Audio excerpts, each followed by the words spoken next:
नमस्कार दोस्तों, आप सभी का स्वागत है टू डू आइस में। हम देखेंगे हिस्ट्री में जो गुप्त काल चल रहा है इसके बारे में। देखिए, गुप्तों के बारे में जानने से पहले कुछ फैक्ट जानना जरूरी है। जो मौर्य शासक थे, इनके बाद भारत पे विदेशी आक्रमण हुए। भारत जो था एक इंटीग्रेटेड सूत्र में नहीं बंधा हुआ था। भारत में डिसेंट्रलाइजेशन प्रणाली थी, शासन के छोटे छोटे राजवंश हुआ करते थे। इस परिस्थिति में एक नए वंश का उदय हुआ उत्तर भारत में, और उत्तर भारत में जो नया वंश था उसका नाम था गुप्त साम्राज्य।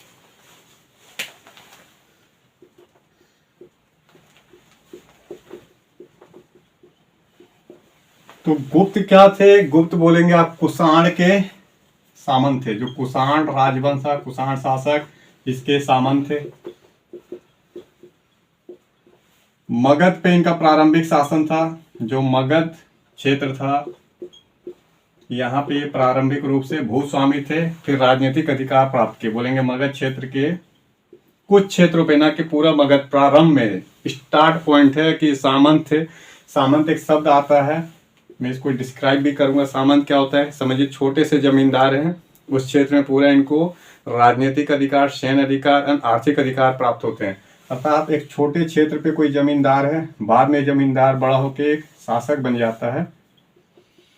तो प्रारंभ में सामंत, सामंत का विकसित रूप शासक।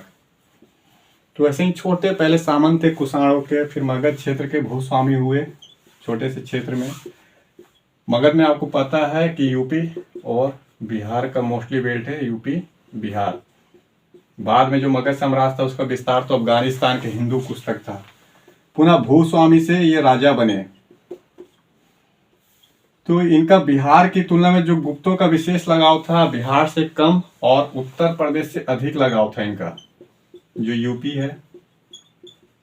और यूपी का कौन सा बेल्ट? बोलेंगे पूर्वी यूपी। जो पूर्वी यूपी था यह इनका कर्म भूमि मोस्टली बना।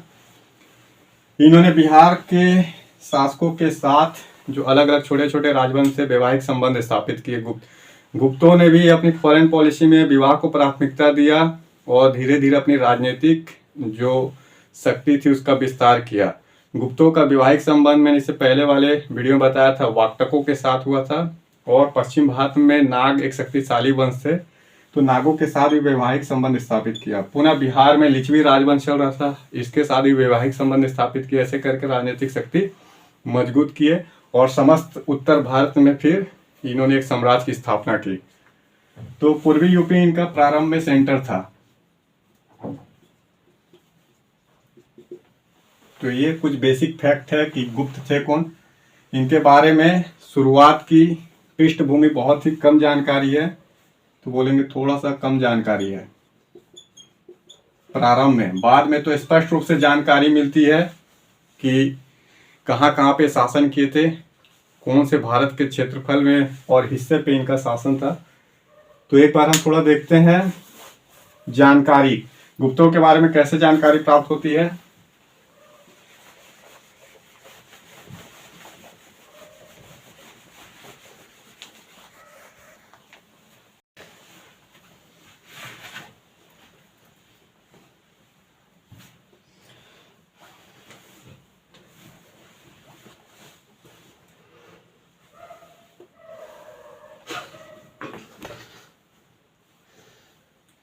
तो ये गंगा की घाटी, यहाँ पे जो गुप्त थे, गुप्तों का उदय हुआ था। क्या बोलेंगे? गंगा की घाटी में पूर्वी यूपी में गुप्तों का उदय हुआ था। इसके पूर्वी यूपी के साथ बिहार वाला भी हिस्सा था, पर बिहार में इनका अधिक लगाव कम और उत्तर प्रदेश में अधिक रहा। कर्म भूमि इनका उत्तर प्रदेशी अधिकतर रहा, न कि सारा बोलेंगे आप। इसके बाद हम थोड़ा पृष्ठभूमि देख रहे थे कि जानकारी कैसे प्राप्त होती है गुप्तों की, जानकारी के स्रोत क्या है।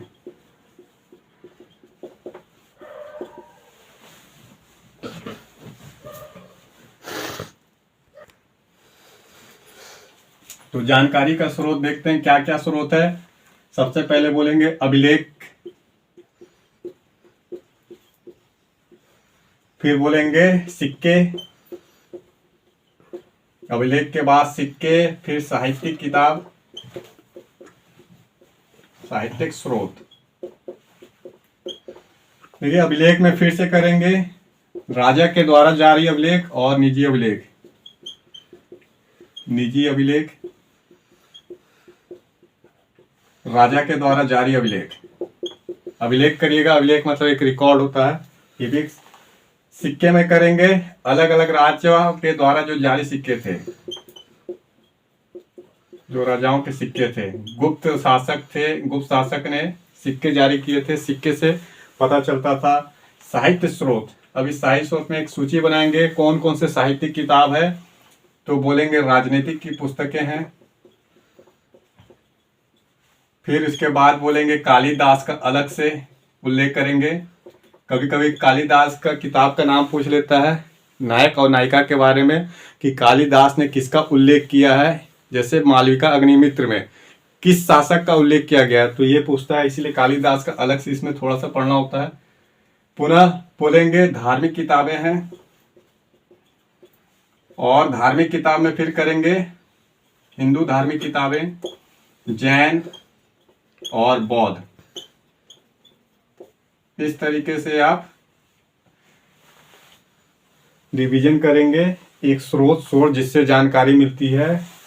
क्या टॉपिक है कि गुप्त साम्राज्य के बारे में जानकारी कैसे मिलेगी, आपको कैसे जानकारी मिलती है, किसी भी इतिहास के बारे में फैक्ट एंड फाइंड कैसे निकालते हैं।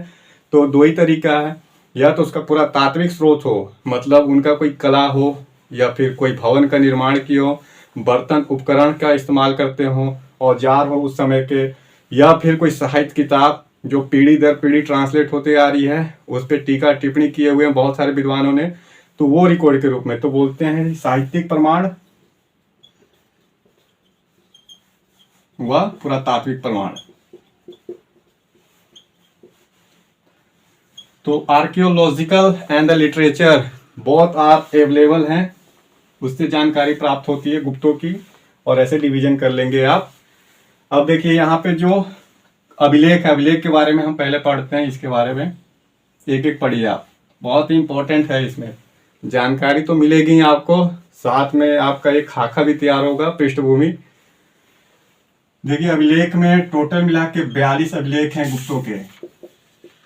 क्या बोलना है, 42 एपिक्स है, अभिलेख हैं गुप्तों के। इसमें से 23 जो है निजी अभिलेख हैं। कितने हैं निजी? निजी मतलब पर्सनली रूप से जारी किए गए हैं। और अभिलेख क्या है, तो भूमि दान से संबंधित, जो भूमि अनुदान देते थे, भूमि को दान में देते थे, उससे संबंधित ज्यादा अभिलेख है। अब अभिलेख है बच जा रहे हैं जो 23 के बाद 19 राजाओं के द्वारा जारी किए गए अभिलेख है। ये राजा के जो मतलब इसे बोलेंगे आधिकारिक है, आधिकारिक अभिलेख। तो दो तरीके के अभिलेख हैं, कौन कौन से हैं, एक निजी अभिलेख है और दूसरा राजा के द्वारा जारी अभिलेख है। कुल मिला के 42 अभिलेख मिले हुए हैं। किसके मिल रहे हैं, गुप्तों के मिल रहे हैं। अभिलेख में कितने तरीके अभिलेख होते हैं, तो बोलेंगे एक पाषाण पे पत्थरों के अभिलेख, तो पाषाण अभिलेख।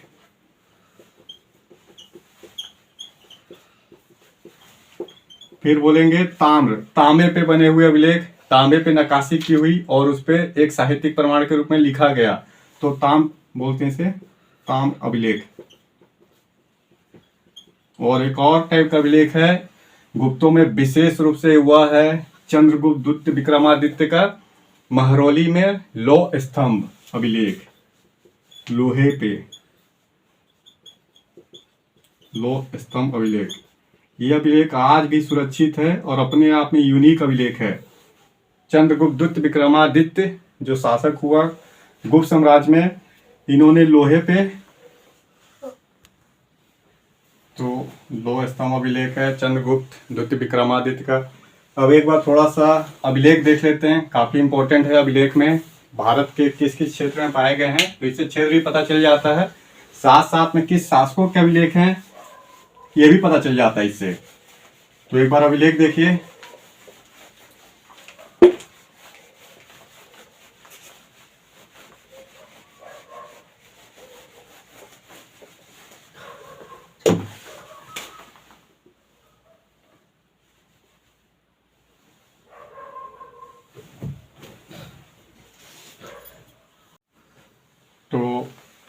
देखते हैं।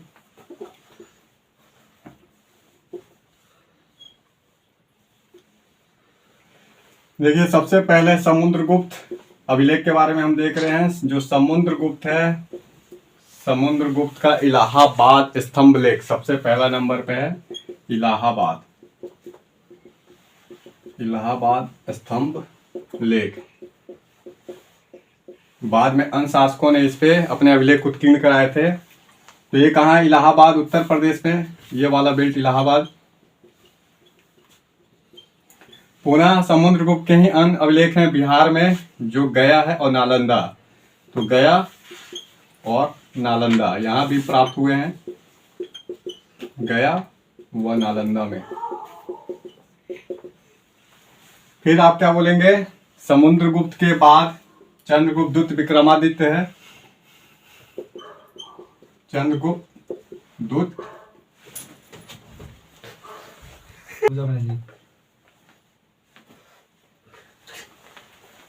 तो चंद्रगुप्त द्वितीय विक्रमादित्य।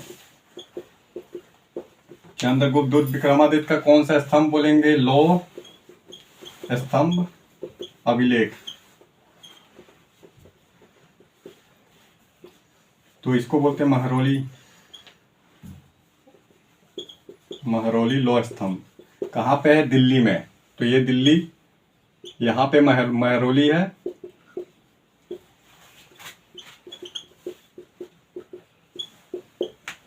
किसका है ये? चंद्रगुप्त द्वितीय विक्रमादित्य का। ये दोनों हो गए समुद्रगुप्त के। इसके बाद हम बात कर लेंगे थर्ड नंबर का, जो स्कंदगुप्त एक शासक है, स्कंदगुप्त।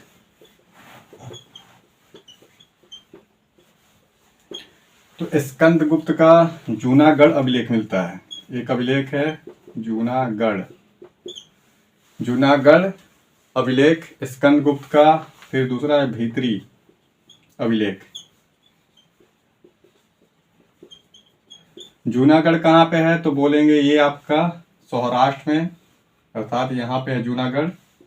और भीतरी अभिलेख कहाँ पे है? तो यूपी में है, गाजीपुर। फिर इसके बाद स्कंदगुप्त के बाद जो आपके कुमारगुप्त, जो कुमारगुप्त शासक है, इसका भी बहुत सारा ताम्रपत्र प्राप्त हुआ है। और अंत में आप आ जाइए 5वें नंबर पे बुधगुप्त।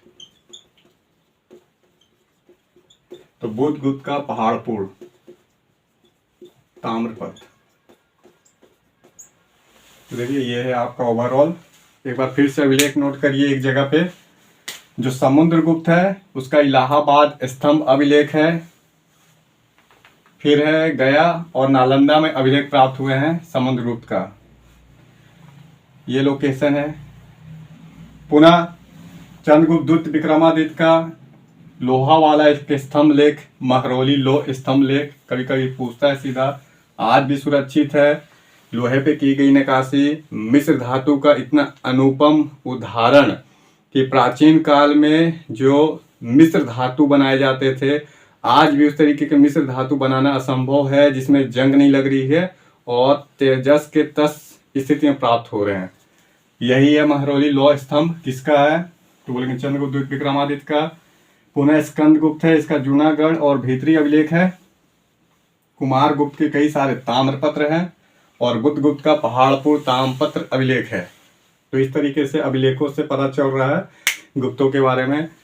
एक बार सिक्के देख लेते हैं कि सिक्के कैसे थे, किसके किसके सिक्के हैं।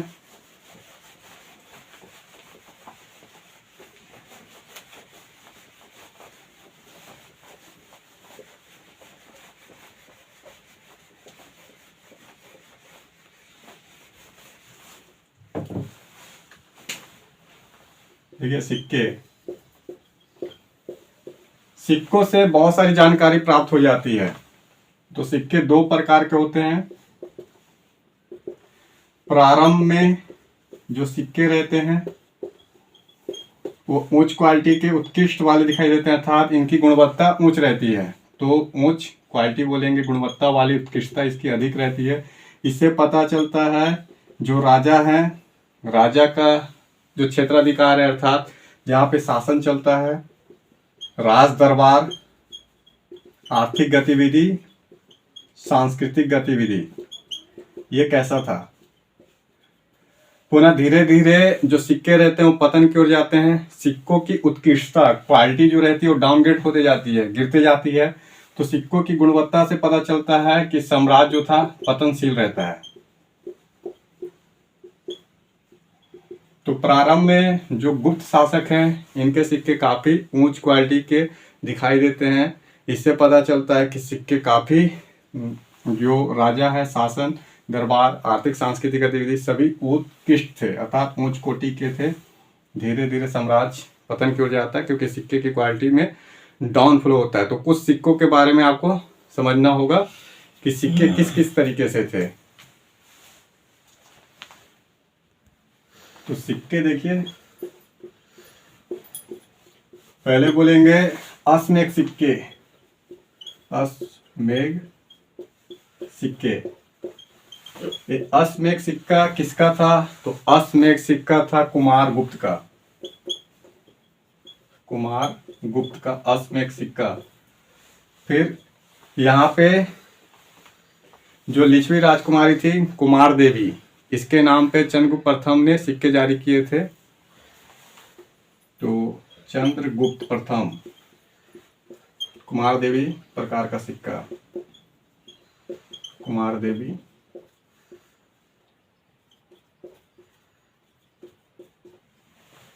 चंद्रगुप्त जो प्रथम था, इसका ये जो शासक था, इसका वैवाहिक संबंध लिच्छवी राजकुमारी से हुआ था, कुमार देवी से। उसके नाम पे इसने सिक्के चलाए थे। तो कुमार देवी प्रकार का एक सिक्का था। पुनः जो समुद्रगुप्त है, समुद्रगुप्त, वैसे भारत का नेपोलियन बोला जाता है। ये महान गुप्त शासक था जिसने उत्तर में और दक्षिण में जितने भी राजवंश से सभी पे अटैक किया, सभी को अपने अंडर में इसने किया था ऑलमोस्ट। लेकिन बहुत से क्षेत्र थे अंडर भी नहीं आए थे। लेकिन समुद्रगुप्त का आक्रमण समस्त भारत पे हुआ था, तो भारत का नेपोलियन कहा जाता था इसे। समुद्रगुप्त का सिक्का था बीणा बजाते हुए। तो बीणा बजाते हुए इसके सिक्के हैं। तो बीणा बजाते हुए दिखाया गया है। यह है, सिक्के से जानकारी मिलती है। तो स्टार्ट में देखिए, जितने शासक हैं इनके सिक्के उत्कृष्ट थे, अच्छे सिक्के मिलते हैं, बनावट अच्छी है। दरबार से लेके सांस्कृतिक गतिविधि, राजनीतिक गतिविधि, सारे के बारे में जानकारी प्राप्त हो जाती थी। लेकिन बाद के सिक्के डाउन फ्लो होने लगे, गुणवत्ता कम होने लगी। तो सिक्के से भी जानकारी मिलती है। पुरातात्विक स्रोत है सिक्का, कॉइन, मुद्रा, अभिलेख हो गए, सिक्के हो गए। अब जो मोस्ट इम्पोर्टेंट है वह है साहित्यिक गतिविधि, साहित्यिक स्रोत। अलग अलग स्रोत हैं, धार्मिक और गैर धार्मिक प्रवृत्ति के दोनों प्रकार के स्रोत अवेलेबल हैं गुप्तों से संबंधित। गुप्त काल में सभी क्षेत्रों का विकास हुआ था। तो गुप्त काल को स्वर्ण काल कहा जाता है भारतीय इतिहास में। तो इस समय बहुत सारे विद्वान हुआ करते थे। दरबार में हमेशा बड़े बड़े साहित्यकार विद्वान रहते थे जिन्होंने उत्कृष्ट किताबें लिखी है। तो इनके किताबों के बारे में देखना होगा, कभी एग्जाम में सीधा फैक्ट के रूप में पूछता है। तो थोड़ा देख लेते हैं हम।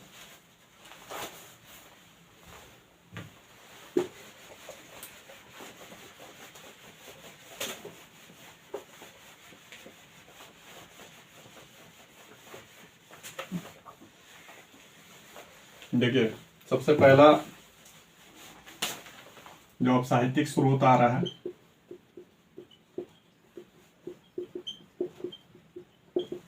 सबसे पहले लिखिए कामदंग, पहला नंबर पे कामदंग। कामदंग का है नीति सार। तो जो कामदंग है इनका नीति सार है कौटिल्य का जो अर्थशास्त्र है, इससे तुलना किया जाता है। कौटिल्य, विष्णुगुप्त, चाणक्य, कौटिल्य को चाणक्य बोलते हैं, पहले ही वाले वीडियो में देखेंगे आप, तो मिल जाएगा आपको विशेष जानकारी। तो इनका क्या था? अर्थशास्त्र। अर्थशास्त्र किसकी किताब थी? तो राजनीतिक की किताब थी। राजनीतिक अर्थात शासन प्रशासन। पुनः नीति सार भी इसी के बारे में, शासन और प्रशासन। तो इन दोनों का उल्लेख करता है कामदंग का नीति सार। इसकी तुलना की जाती है कौटिल्य के अर्थशास्त्र से। कामदंग किसके समय रहते थे, तो बोलेंगे गुप्त काल में रहते थे। गुप्त काल में चंद्रगुप्त प्रथम, चंद्रगुप्त प्रथम तो महान राजनीतिक विश्लेषक, महान राजनीतिक शास्त्री थे। इन्होंने किताब लिखा है, इस किताब का नाम याद करना आप, नीति सार।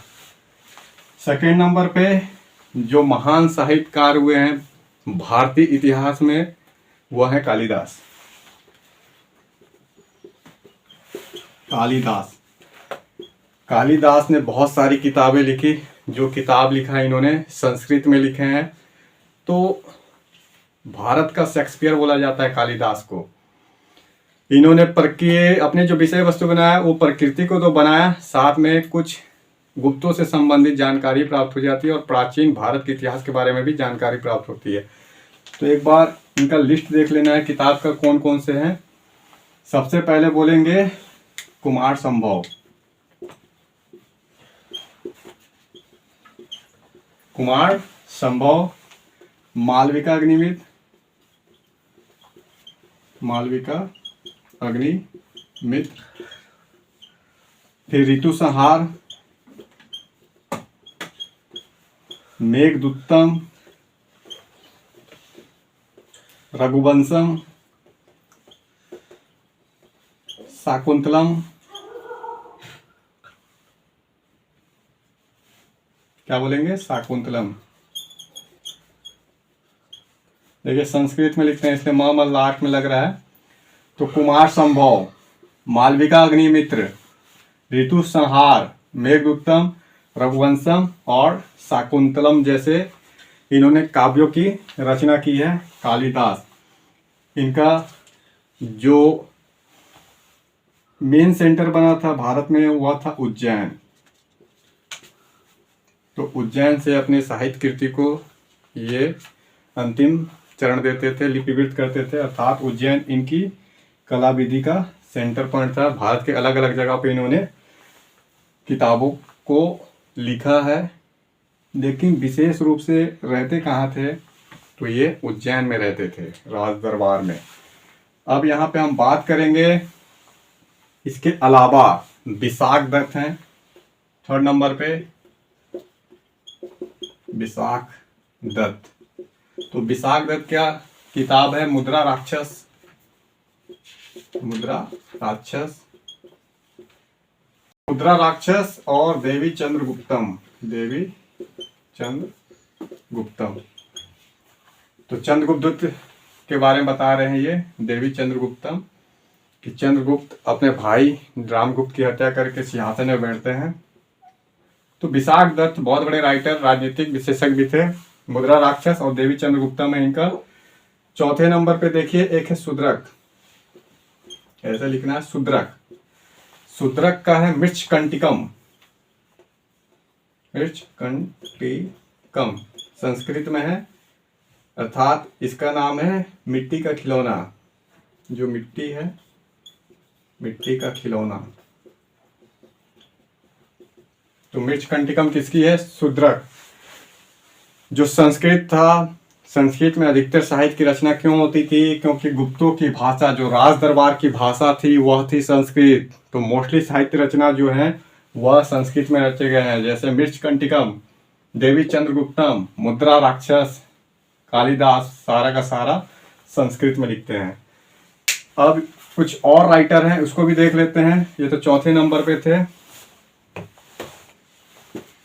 सोमदेव का है कथा सरित सागर, भाष्य का है स्वप्नवास दत्ता। देख लीजिए एक बार, कथा सरित सागर ये किसका है, तो बोलेंगे सोमदेव। जो सोम है, सोमवार मंगलवार, तो सोमदेव, सोमदेव का है कथा सरित सागर। एक है भास, ओनली भास दिखाता है ये, तो स्वप्न वास दत्ता। तो स्वप्नवास दत्ता एक प्रेम कथा पे आधारित है। एक और ब्राह्मण और एक वेश्या की प्रेम कहानी है। स्वप्नवास दत्ता में भास हैं ये राइटर हैं, इनके बुक का नाम ये है स्वप्नवास दत्ता। इसके अलावा स्मृति है, स्मृति में क्या बोलेंगे तो नारद स्मृति और बृहस्पति स्मृति। देखिए जो रामायण है, महाभारत है, स्मृति है, पुराण है, इसका जो अंतिम संकलन बोला जाता है गुप्त काल में हुआ था। अर्थात जो आधुनिक रूप आपको दिखाई दे रहे हैं, जितने भी पुराण हो, स्मृति हो, रामायण हो, महाभारत हो, अंतिम रूप से संकलन जो किया गया वो कहाँ किया गया, गुप्त काल में किया गया। तो गुप्तों के बारे में भी जानकारी मिल जाती है स्मृति में, पुराणों में भी मिलता है। पुराणों में क्या मिलेगा तो बोलेंगे मत्स्य पुराण, स्कंद पुराण, मार्कंडेय पुराण, वायु पुराण। पहले से जो पुराण आप देख रहे थे ऑलमोस्ट पुराणों में इनका उल्लेख है। तो वायु पुराण हो, मत्स्य पुराण, स्कंद पुराण या फिर मार्कंडेय पुराण, इन सबों में पुराणों में भी उल्लेख मिलता है। अब थोड़ा सा और देख लेते हैं जो धर्म ग्रंथ है, बौद्ध धर्म ग्रंथ, जैन धर्म ग्रंथ, उसमें भी उल्लेख है। जो विदेशी यात्री थे, भारत में आते थे, इस समय गुप्त काल में जो बौद्ध धर्म था उससे संबंधित साहित्यिक गतिविधि तो होती थी, शिक्षा से संबंधित केंद्र भी थे। देखिए बौद्ध विद्वान, ये बौद्ध विद्वान जो विदेशी थे, विशेष रूप से चीनी, तो चीन से बौद्ध विद्वान आए थे, फाहियान, हैनसोंग, इसिंग, इन्होंने भी गुप्त साम्राज्यों के बारे में उल्लेख किया है। तिब्बत से जो बौद्ध यात्री विद्वान आते थे उन्होंने उल्लेख किया हुआ है। जैन दर्शन और ग्रंथ में भी इनका उल्लेख है। तो गुप्तों का एक विशाल साहित्यिक प्रमाण उपलब्ध है। अब इसमें चीनी विद्वानों में किसका किसका नाम डालना है आपको, तो 3 तो बहुत बड़े विद्वान हुए हैं जिन्होंने भारत में रहा और इन्होंने शिक्षा ग्रहण किया, बौद्ध धर्म से संबंधित कुछ अनुसंधान भी किए, पांडुलिपियों को प्राप्त किया और अपने देशों में बौद्ध धर्म का प्रचार करने में भी योगदान दिए। फाहियान, हैनसोंग और इसिंग।